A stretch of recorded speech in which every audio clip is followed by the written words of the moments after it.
સવારમાં નાઈ ધોઈને મેં થોડીક વાર તડકે બેસી, શાળાનો તડકો વધારે ગમે. પછી આપણે હળદર પરેશ કાલે લાવ્યા હતા ને તો મેં લાવીને કટિંગ કરી નાખું. પછી તો હળદરને કટિંગ કરીને સરસ મજાની ધોઈ નાખી ને પછી થોડીક હળદર નાખી અને ઉપરથી નાખ્યું નમક અને પછી ઉપરથી લીંબુ નાખીને બધું મિક્સ કરીને પછી મેં ડબ્બામાં ભરી લઉં. ડબ્બામાં ભરી લીધી ને પછી મૂકી દીધી ફ્રીજમાં. તો ફ્રીજમાં હોય તો સારું રહે એમ. અને પછી આપણે બાજરો દળાવવાનો હતો અને ભેગી નાખવાની જાર ને યુવીના સ્કૂલે રિઝલ્ટ લેવા જવાનું હતું. તો જો આપણે મિક્સ કરી દીધો ને ડબ્બો તૈયાર કરીને આપણે નીકળી ગયા સ્કૂલ સાઈડ અને ઘંટીએ ડબ્બો મૂકતા જશું. પછી થોડીક વાર થયું ને તો આપણે સ્કૂલે પૂગી ગયા. રિઝલ્ટ આવી ગયું. રિઝલ્ટમાં જોઈને તો 71% યુવીને આવ્યા હતા. પછી વળતા આપણે નીરમા નમકની થેલી લાવવાની હતી તો લેતા આવ્યા. પછી જમી કરવીને મારે જવાનું હતું નિત્યમને લેવા અને એનું રિઝલ્ટ લેવા.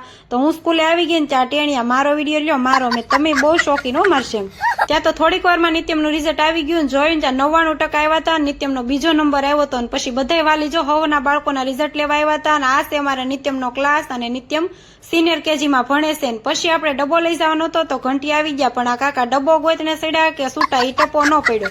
નિત્યમ જો એને 99% આવ્યા ને મને પણ ખુશી થઈ, નિત્યમ ની ખુશી ગઈ. ચાલો વિડીયો ગેમ હોય તો લાઈક કરી દેજો, નવા હોય તો ચેનલને સબસ્ક્રાઇબ.